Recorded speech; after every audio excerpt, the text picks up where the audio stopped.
What you are listening to is real. The participants are not actors. They are actual litigants with a case pending in the squared circle. Both parties have agreed to dismiss their cases and have their disputes settled here in our forum, the Turnbuckle Debate.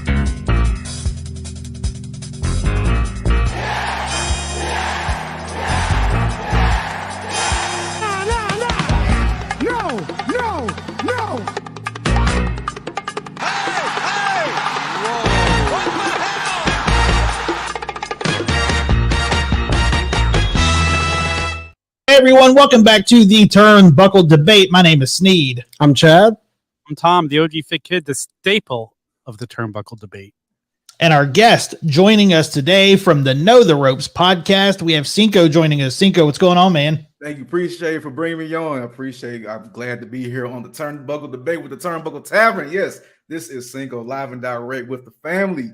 Y'all can go check us out anywhere on all social media platforms and all your podcast platforms at Know the Ropes Podcast. But thank you, Sneed. Appreciate it for the introduction. Absolutely, man. Good to have you here. Yeah, we're pumped to have you here, man. Let everybody know it's listening about Know the Ropes Podcast, what you guys do over there. Okay, no problem. Let's say Know the Ropes Podcast, originated in 2020 during the pandemic. Obviously, trying to figure out something to do. Me and two other guys that high school friends with, grew up with, and that's what we started the whole thing with. And basically, just a round table with just us three talking about wrestling, bi-weekly reviews, talking about wrestling, interviews here and there with independent wrestlers and some mainstream wrestlers as well. And also being involved with independent wrestling promotions too as well for their shows in regards to some mainly in the Midwest, St. Louis area, in like Black Wrestlers Matters wrestling show, NWA, Glory Pro Wrestling, St. Louis Anarchy, and all the other shows pretty much. But yeah, we just supporting and bringing the good name of wrestling within the Midwest and especially within St. Louis of our city. That's awesome, man. That's awesome. Yeah, we're also pandemic. We grew out of the pandemic. We're high school friends and same situation, man. It's always a good time when you do with people that you know. So yes, the high school friends is always get it done. Yeah, man. I mean, there was a lot of wrestling fans really bored during the pandemic. A lot of podcasts popped out of it. It did. I wonder how many are still going. I know. I know. Out of the pandemic, how many of those podcasts that started are still going? Right. I know two. Yeah, I know two. Know the ropes. We're still kicking. Well, cool, man. We have 3 topics to debate. We'll go 10, 15 minutes on each topic. Okay. If you guys are ready, we'll get in. Let's do it to the first one. Let's get it. Come on. All right. First topic of the evening.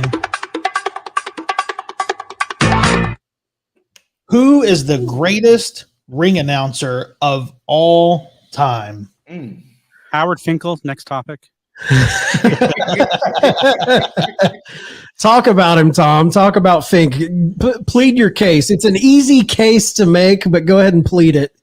Everything about the guy, his voice, his presentation. I remember watching the MSG cards as a kid and being most excited for when he announced the following month's card, because he would just sit there and read it off like only Howard Finkel can. He's just so good. His voice is so legendary. Like there are other great ones. Justin Roberts, I think he's right behind the Fink. I think he's so good. Like, of course, Michael Buffer. Like, how do you go wrong with Michael Buffer? Samantha? What's the name from Raw now? Like Samantha Irvin. She's good, but people are putting her up with Howard Finkel already. It's like, back off. Howard Finkel. No, I think she's putting her staple on her. She's putting her own little flavor on it, though. Yeah, I think she's making a name for herself. She's good, but after give her some time before you start comparing her to Howard Finkel. Come on, she's not there yet. Like, I'll go ahead and jump in. I mean, the Fink is a hard one to combat. I mean, obviously, historically, the voice, the name, he's coined so many things that are, I feel like, synonymous with wrestling fans. And if you grew up on Coliseum home video, he was kind of like the voice of your childhood in a lot of ways. Yeah. I can't argue the historical standpoint as far as like if you ask a casual wrestling fan or even just someone kind of peripherally around wrestling, I feel like everyone's going to know the Fink. They're going to be able to spot him out of a lineup. But for me, and this is heavy nostalgia for me. I'm arguing nostalgia.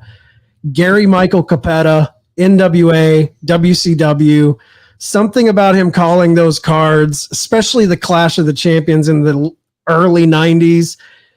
Something about that voice, man. When I hear that voice, it puts me back in a time. And so for me, just from a selfish, nostalgic standpoint, Gary Michael Capetta will always have like a top spot for me. But Fink is, I mean, I'm not going to disparage the good name of Fink. Yeah, for me, and I'll just mirror what you said because we grew up in WCW country. Here in West Virginia, that's what we had. That was our house shows. We got to see Gary Michael Capetta do his announcing. And, you know, for me, I mean, it is tough, like you said, but for me, there's 1A and 1B when it comes to lists. And 1A for me is always going to be Gary Michael Capetta, the most dangerous announcer. I think that, you know, we do have those great calls from Fink and things that he brought that are just synonymous with wrestling. But also, when you think of Sting coming up, it was Gary Michael Capetta who said, "This is Sting." Yeah, that was all him. of those iconic. Yep. So, you know, Gary Michael Capetta for me, Fink, and then then after Fink, man, I don't really know where the list for me goes. There's a big fall off after that. Like, there's a lot of good ones, but those are the two for me. See, with that, it's kind of it was hard for me. Yeah, y'all missing Lillian Garcia on this picture. Oh, Lillian! I forgot about Lillian. Yeah, she held it down for 2000. But for me, I really want to say Fink because of his history and like I said, his voice was always powerful when just doing an announcement. But I understand how some people may not want to put Samantha up there, but I'm gonna go with Samantha because I love it of how she's with it's with the new time now. That's what I'm gonna say. She like I said, she has the flavor for each different wrestler's name when announcing them. Like for instance, Chelsea Green has a different octave for her. Yeah, Chelsea. Yeah. Chelsea Green, like that. Ludwig Kaiser, that is the most fluent one out of them all. And like when she wants to put power behind somebody's name, like somebody like big like a Brock Lesnar or a Gunther, she will do that. So her voice has a lot of range. But like I do agree, Fink, his voice is the most powerful out of them all and grew up on that one. But like I'm gonna give the edge to Samantha because she's with the times now, adding a different flavor to ring announcing. And it's just something new that we're just getting used to. And I think she's got the power of social media behind her right now. That too. Because every time she has a call, we see those 20-second videos of her doing the call. And I love it because she's such a pretty, petite lady. And the power that the voice and the power that comes out of this woman always like takes me back. Like, I can't believe she's making those sounds. So I'm actually a big fan of her. Like the way she announces Imperium. I loved the whole angle. I'm sure you guys have seen the clip of her announcing Logan Paul after beating Ricochet. And she even had to act a little bit there. She's on camera and they had to show her kind of struggle to say that. But I mean, Fink, that iconic, that voice, that however, like that was like a class to it. Yeah, he had the class. And then, the things that he brought to the table, backstage as well. Oh, he had comedy chops too. Yeah. Like he was well-rounded. Like, especially later when they would bring him in, he would always kind of get involved beyond just being the ring announcer. I feel like Gary Michael Capetta, he was just straight ring announcer. There was no all business. The one thing I liked about Gary Michael Capetta though was, like you called him the world's most dangerous announcer. Yeah. He did have a sense of danger in his voice to me. Yeah. Like when he was announcing something like the dangerous, when he would come, there was something about the way he would hit those words that felt he elevated it to like man, this is a serious match we're about to get into, you know? Like, it was always one of there were two wrestlers that he always announced that had just a different feel to it that made me, as a kid, almost scared of him, which was Vader and Cactus Jack. Yeah. From Truth or Consequences, New Mexico. Yeah. And I think, with Samantha, and I think it's a trickle down too, because I think Justin Roberts took a lot from those guys. And I heard Justin talk about how he introduces wrestlers and has a different, depending on how they're working, if they're working heel, working face, that he will put an inflection on his voice that makes you feel that. And I feel like Samantha has taken that from him and put her own spin on it. And it's just kind of growing and evolving. And I think she's good. I like them both because they put some stank on it. Man. Yeah. Like they put some like mustard on it, where I feel like Fink and Capetta were pretty much straight ahead. Yeah. They had their style and they did it. And these, like Samantha and Justin, they're really they're putting character work on each performer and making it feel original to each one. I think that's awesome. Yeah, I think it just says something. Like, to me, I was never the biggest Lillian Garcia fan. I don't think she deserves to be on the list with all these other people. Wow. Throwing heaters. Like I don't know, Justin Roberts, to me, the way his introduction of Edge was just amazing. Like, he does so many great introductions. On Moxley. Some people hate it, but I like the way he announces Mox. I think it's good. And you had Tony Chimmel too. Tony Chimmel. Yeah. Dave Penzer, who's in Impact. Like, I think he worked with WCW for a while. Yeah. Mm-hmm. I think Capetta trained Penzer. Oh, really? Yeah. Capetta was who trained Penzer. Well, no, they brought Capetta in for a one-off on Dynamite a couple years ago. Yeah. Remember they had him on the show. Yep. And you can't leave out Michael Buffer. Just he's up there, so we got to talk about him. Just an iconic voice. And for it says something that you get paid so much money every time you make a phrase, every time you say a phrase, and he kind of made those, mid 90s, late 90s WCW pay-per-views. That was them slinging their money around, like, because Buffer to me was always the boxing guy. Yeah. It's WCW, Ted Turner reaching in the pocketbook and pulling out some money to lure him into this Monday Night War. I guess you kind of, when you think about them spending all their money back in the day, they probably could have done more than just Michael Buffer. So, all right. Anybody have any final thoughts on the ring announcer? Well, speaking about money, one thing WWE could save money with when they had Lillian Garcia is she would sing the national anthem WrestleMania. Oh, that's true too. Yeah, that's true. She could sing. She could sing.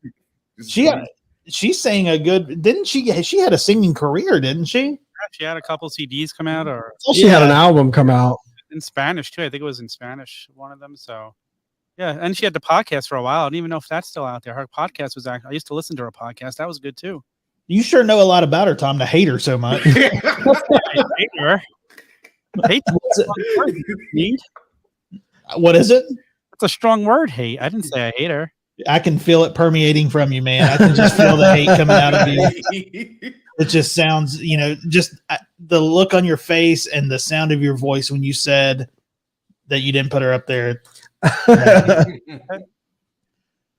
You want to plead your case for her, or no? That you don't hate her? Nope. Okay, so you hate her. All right, cool. We're moving on. Cool. We'll move on to the next one. All right, next topic of the evening.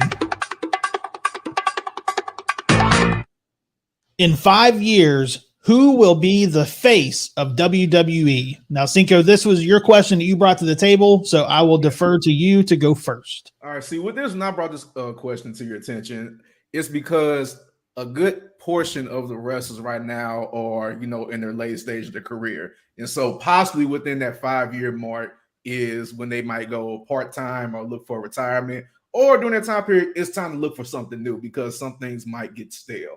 And so that's why I thought about that question. And there's a lot of good talent, younger talent right now that is coming up, and a lot of big names are out there right now. And the tribal chief's gonna leave for Hollywood eventually, so we know it's coming. So Yeah. in 5 years, the face of WWE. This was a hard one for me. And honestly, with that, I want to say LA Knight, but he's in that 40 range. So I don't know how long that career is gonna go for him. Yeah. Unfortunately. Don't want to cop out with Cody Rhodes, but the thing about honestly, I really think it might be Braun Breaker. Could be. I was surprised when I saw his picture of him. Like, I really think because like right now he's only 25 years old, and currently right now, from what I'm seeing from him on NXT, is I like his mixture of how he can transition from being a face to a heel, and like what he was doing with his dominant run as an NXT champion was believable, and I feel like he can just cater that over to the main roster. Also his family history will help him out a little bit too as well to help bolster his career. And so with that, I can see Braun Breaker being one of the faces of WWE within the next 5 years. I can see it, man. I could see that. I could definitely see that. I think he's shown a lot being a heel too. I think I really like his work as a heel. It's more believable. Yeah. Like he's more aggressive now than like when he was a face. Like the face, he was like dominant, but like now he's just an aggressive type of dominance. And I'm trying to think, all the technically aggressive dominant wrestlers, they might be gone in 5 years, like Roman Reigns and Brock Lesnar, like those strong alpha males.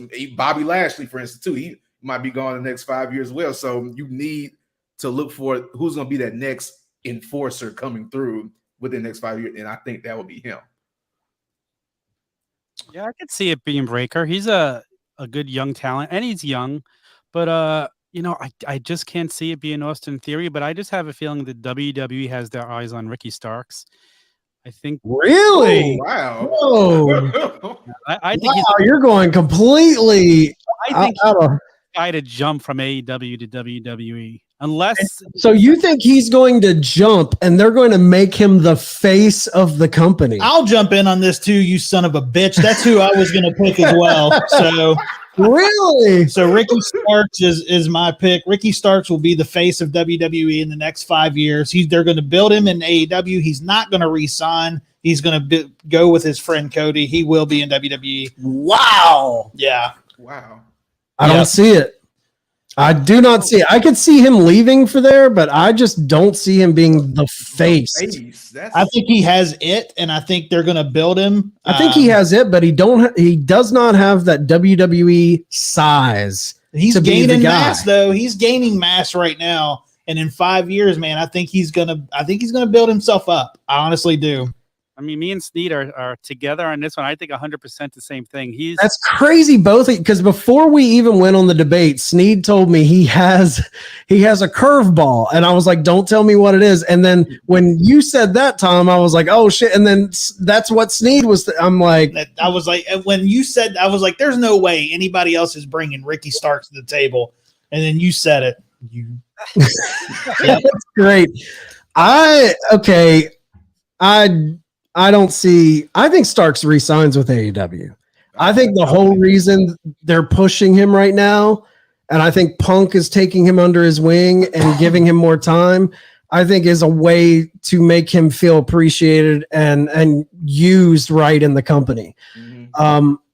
I think all of that, like, oh my God, he was at the Royal Rumble with Cody. I think all that's overstated. Absolutely. It's like these wrestlers have friends. Just because they go to a venue to see their buddy doesn't mean they're signing with the company. Right. Cody brought Marshall to WrestleMania. Nobody jumped on that saying he's coming over, but I have a different feeling with Ricky Starks.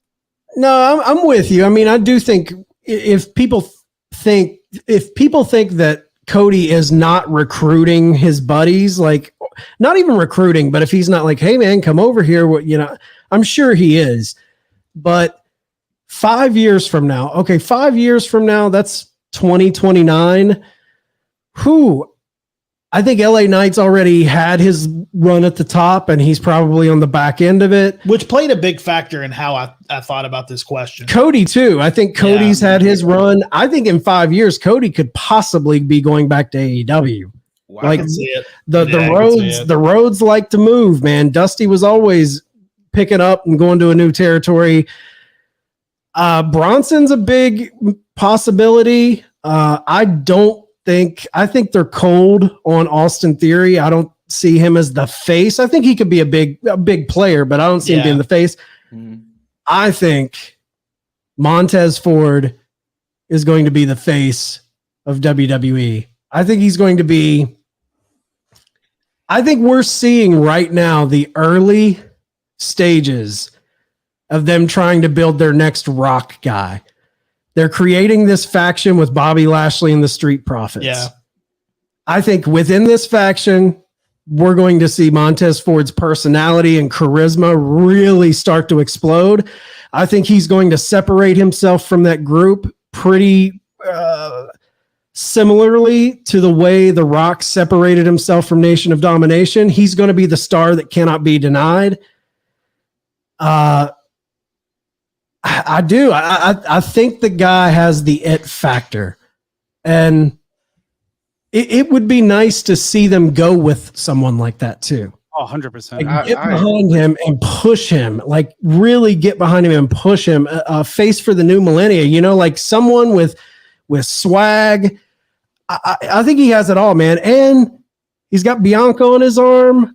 I mean, I don't know. I think there's something there. Maybe they don't go that route, but I think Montez Ford has all the ability, because you got to think 5 years, he could have a killer singles run, a year or two from now, really build that steam up, have the fans get behind him. And then 4 or 5 years in, they're giving him the strap and putting a rocket on his back.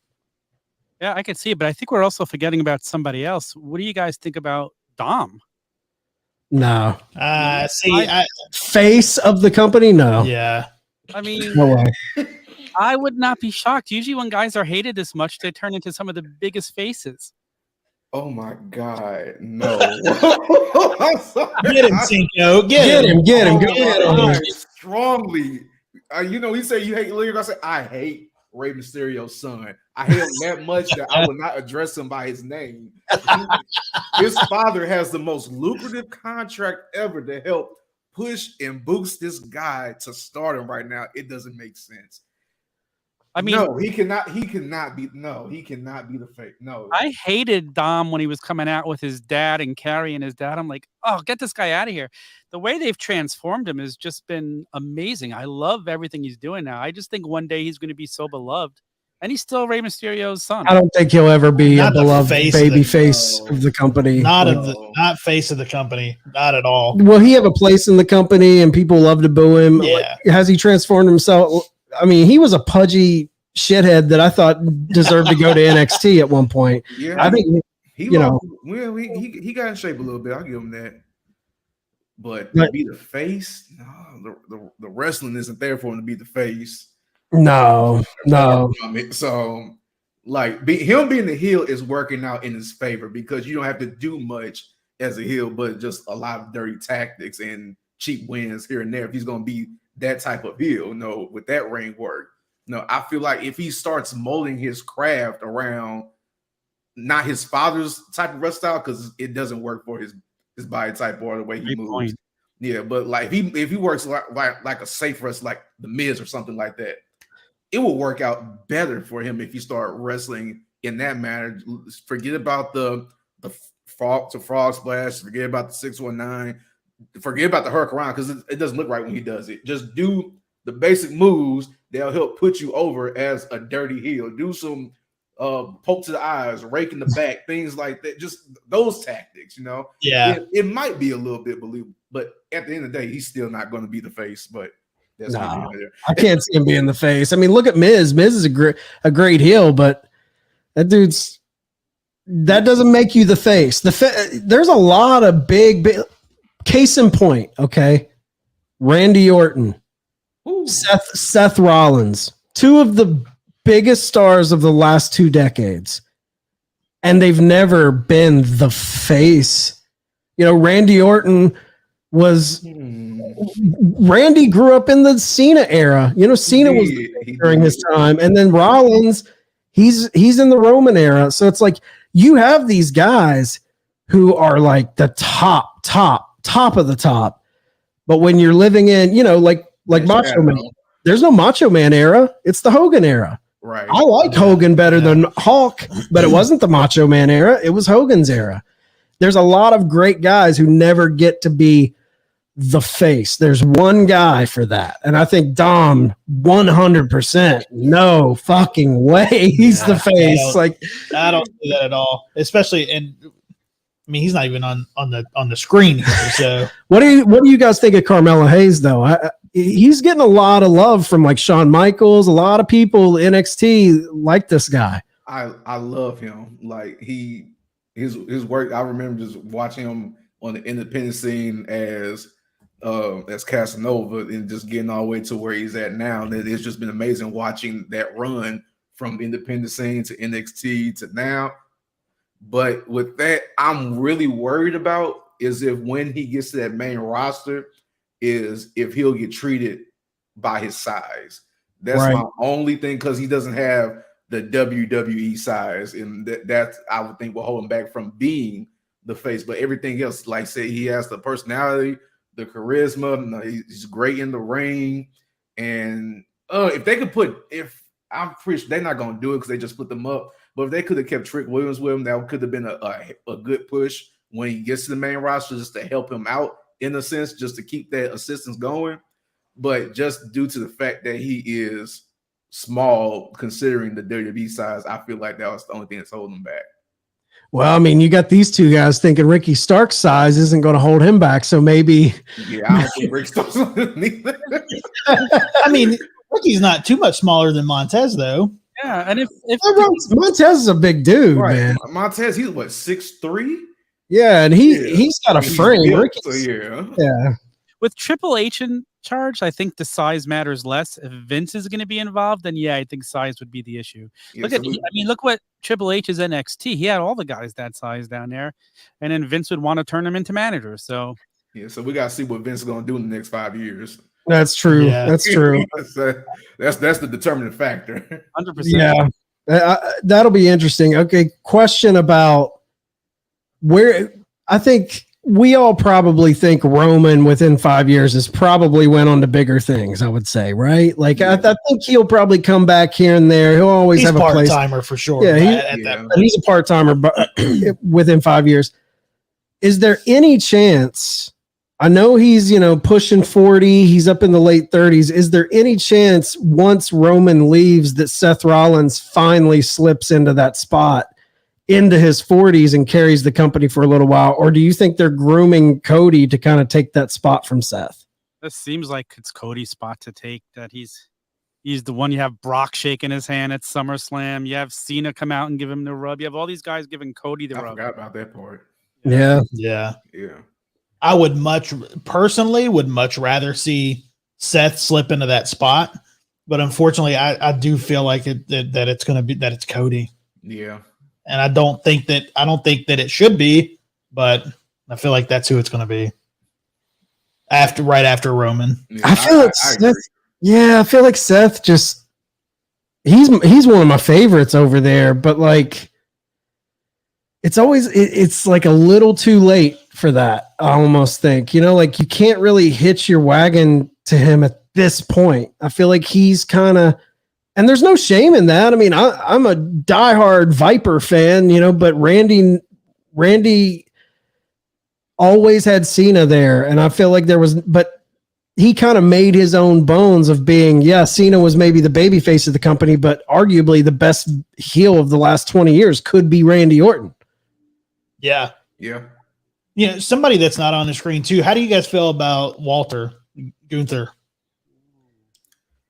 I mean, I think he could be a top tier heel. Yeah.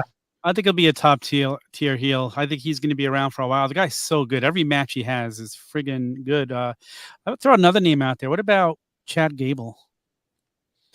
The size.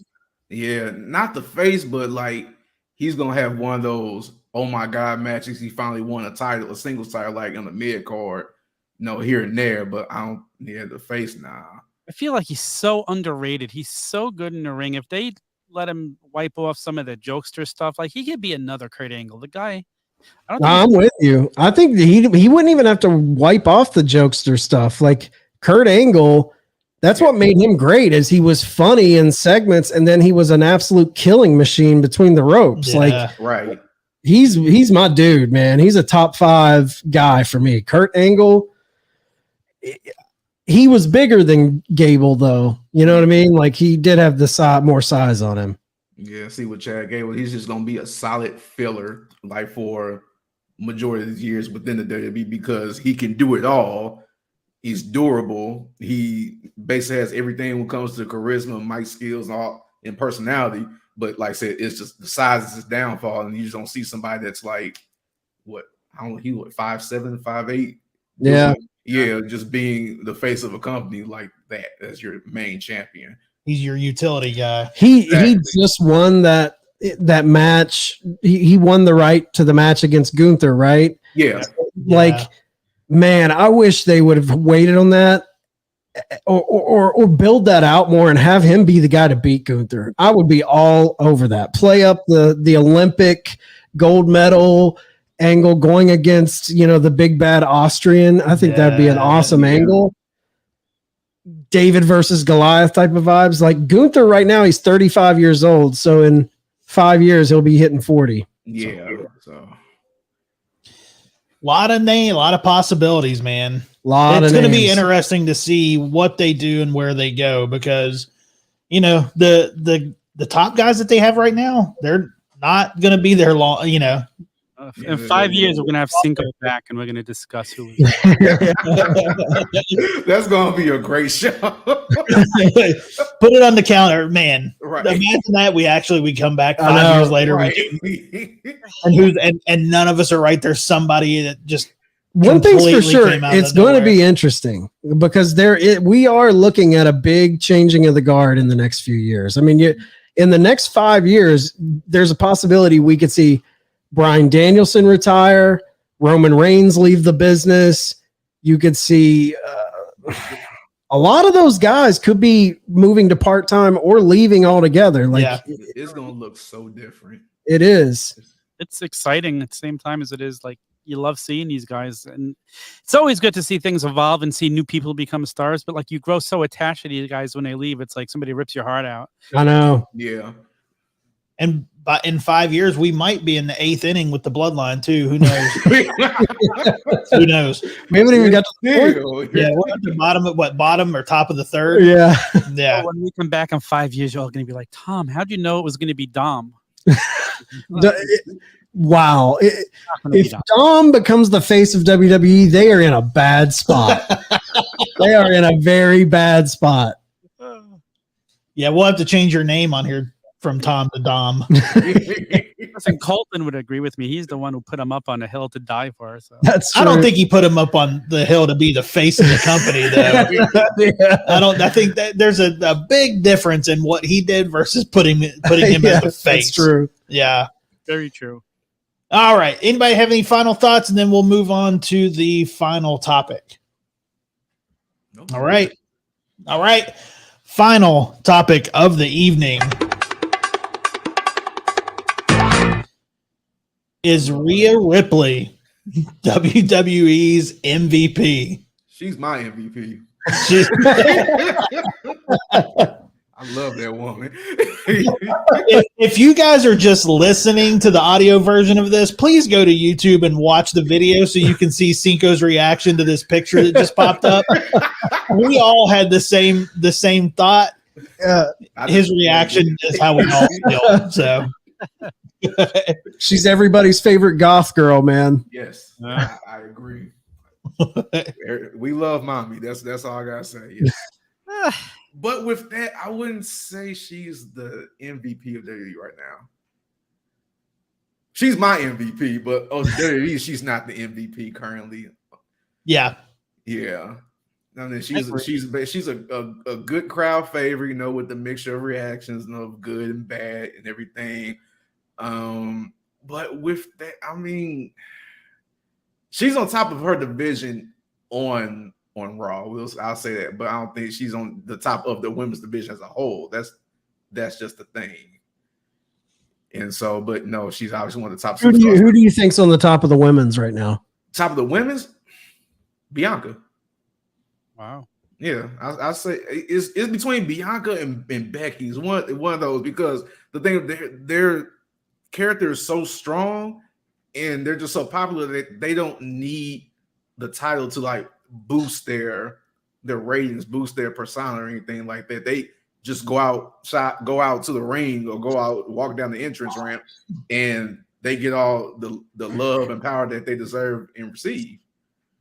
So it's between those two, but I'm going with Bianca, the face of the women's division. I think Rhea has become the face of the women's division. They did this nice slow build with her. They didn't rush her. Mm-hmm. They let it simmer. And even as a heel, people love her. Like, she's so freaking good. She's putting on great matches. Like, I mean, Bianca and Becky, I feel like, like you said, they've kind of don't need the titles anymore. They kind of built their own persona. But for somebody young like her, she could be the face of the women's division for the next 5 to 10 years easily. Rhea. She's young too. Of course, She's young. yeah, because all the other women, they're in their 30s, so that makes sense. Bianca's what, 34? Yeah, I think so. 33, 34, one of those. Yeah, Charlotte was like 36, 37. Yeah, 38, 37, 38. Yeah. Oh, okay. Yeah, Oscar's 40. I don't really know, other than Becky Lynch during the initial run as a man, if there's ever been another female that was the face or the WWE MVP. Like, back in that time period, I think you could say it was Becky, but I don't think there's been another female to capture what Becky had for that year. When she was the man? When she was the man, when she had that was a strong run. That was a solid year for her. Like, she was over more than anyone on that roster. It was crazy. Yeah, she had a good run for sure at that point. I think Rhea Ripley's the MVP of WWE right now. I think obviously it's very easy. I'm not talking about looking at the last 2 to 3 years. Obviously, undeniable, Roman Reigns, the bloodline, that's the MVP. But I'm talking about in this moment right now when we are talking. I think the hottest act that gets the most people tuning in, that gets the most social media play, that gets the most pictures being shared, that gets the most GIFs being shared, that people pop for, it's Rhea Ripley. There's something about her. She has the Roman quality in what she's doing right now too, to me, because she made Dom. Dom is a heel, and Dom is hated right now because of Rhea Ripley. If Rhea Ripley was not attached to Dom would still be the dude everybody was saying go to NXT. Like, let's be honest. If Rhea Ripley did not join Judgment Day, that faction is dead in the water. She is Judgment Day. Yeah. She made that. She made Dom, which her and Dom are now making Judgment Day. If those two, their little back and forth and their kind of chemistry, if they weren't in that faction would have been dead long ago. I'll tell you who I don't like is Damian Priest. I'm just not a fan. I'm not a fan either. But to talk to what CINKO was saying, Bianca and Becky, great, so great. Bianca had that hell of a run with the title. Becky, obviously the man. I think she's been kind of on the downside. I think she's been corny lately. I think ever since they matched that storyline, the one thing Rhea has that they don't have, she has a story. Bianca and Becky just have kind of these one-off little feuds here and there. Rhea's been wrapped up in the whole Judgment Day angle, which when I look at the Judgment Day, I see them looking at that faction and being like, hey, let's sprinkle a little bit of what we're doing with the bloodline in with them. The way we're telling the bloodline story, let's do a little bit of that with the Judgment Day. They're taking their time. They're really letting those characters evolve. Bianca and Becky, that's not really happening. It's just like, I never know. I know she's got the Trish thing going right now, and Bianca got screwed with the cash in from EO, but there's no like deep rooted story going with them that elevates them to an MVP status. They're just great top of the card women. But Rhea, there's an it factor there to me. Like when I see her, it's like she has the whole package. She has the look. She has the title. She has great matches. That match with Charlotte at Mania was fucking incredible. It was match of the weekend to me. And then On top of that, you throw her in building Dom. You throw her in with building Judgment Day. She's a total package right now for me. I think Rhea is by far the MVP. Not to mention, she's still got Matt. Like, we get a great feud with her with Bianca. Like, we haven't really gotten a great feud with those two. They keep them separated, which is nice. They're not rushing to get everything done. But Raquel Rodriguez, I think she puts on hell of matches too. Like, she's so good with these type of people. They're like, it helps Rhea shine, and she helps these people get the push. So, I mean, what we really need is a Bianca Rhea long-term story. They could be an ultimate like Stone Cold Rock rivalry that could go a couple Manias, in my opinion. They're the top of the women's division, more so than Becky. Becky's old hat to me. No, I don't think ever recaptured what she had once she came back from the injury, with Vince making her beat Bianca in the 30 seconds and then turning her heel. I think that just derailed everything they built. And I'll be honest, I'm going to catch some shit for this, but Becky's never been that good in the ring to me. Out of the 4 horsewomen from NXT, she was the lesser of the 4. Bayley's better, Sasha's better, Charlotte's better. She was always at the bottom of the rung. The man character, which happened, after she got her nose busted, she ran with that and her character work was incredible. But as far as just in ring, she has good matches, but she's never been someone like when I see her matched up, I'm like, damn, like I've just never been in on Becky like that. I agree with you 100%. You got a point. I didn't even look at it like that way, but you're right.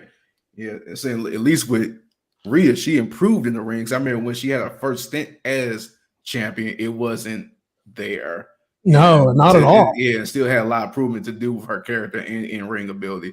But now it's like she got the total package. She found herself. Like it's been incredible, man. When she first came up from NXT, she seemed out of place. She seemed nervous. And now it's like supreme confidence in this character. It's incredible. Right. Yeah, I think, she's not.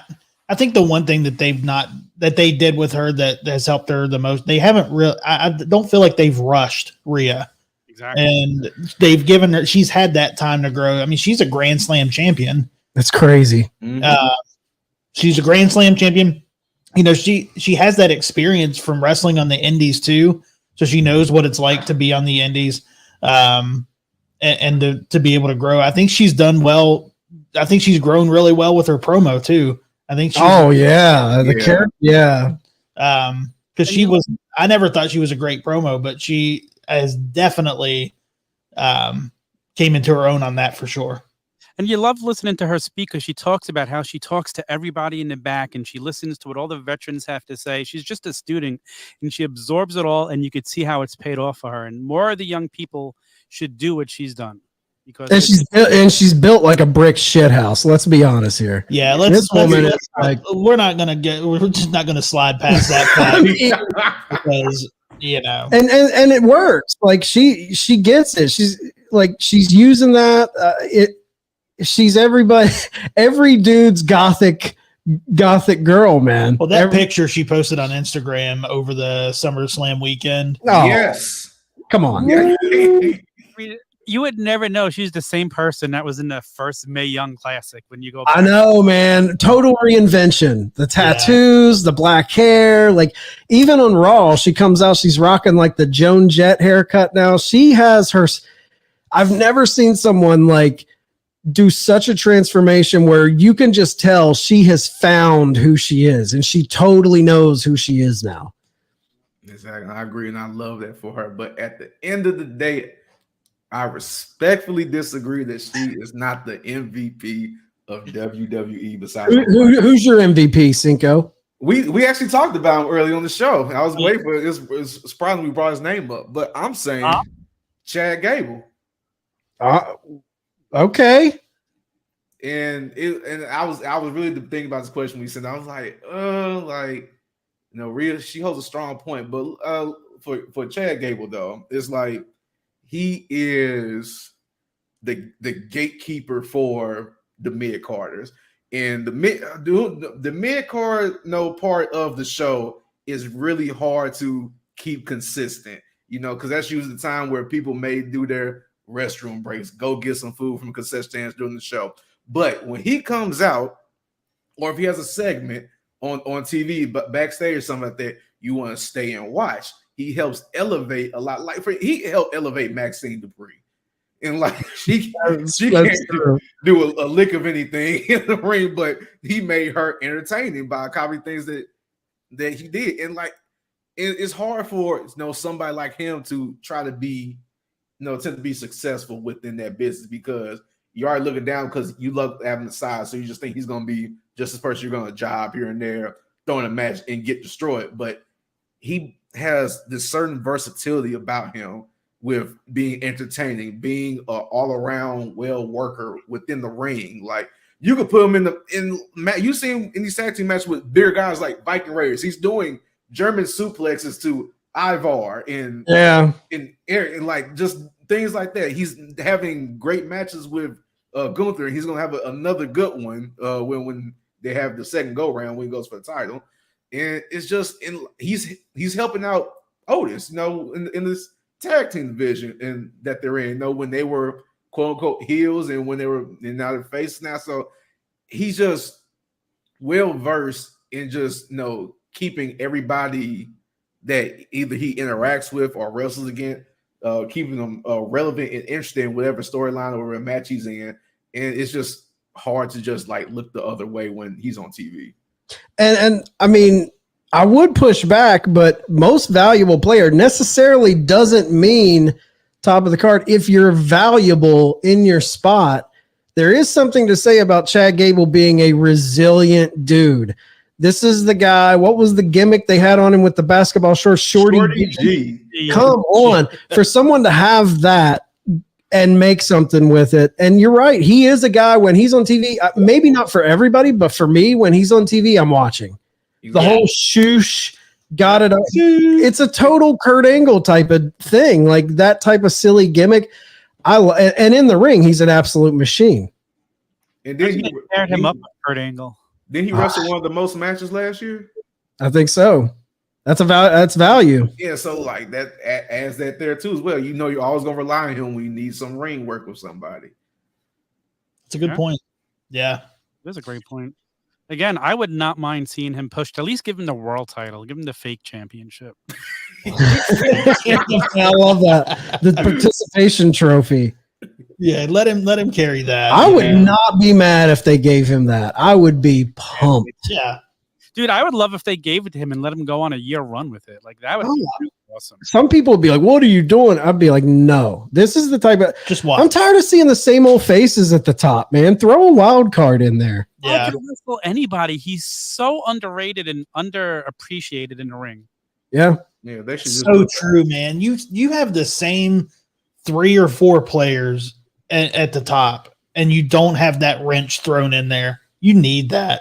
Every now and then it's fun to just throw a wild card in there. Like I think back in the day, man. Why not? Mick Foley was a wild card at one point. When he won that title, everyone was like, "Holy shit!" That was the time it was Stone Cold, Triple H, The Rock, and then you have Mankind hold the title. Like it was crazy.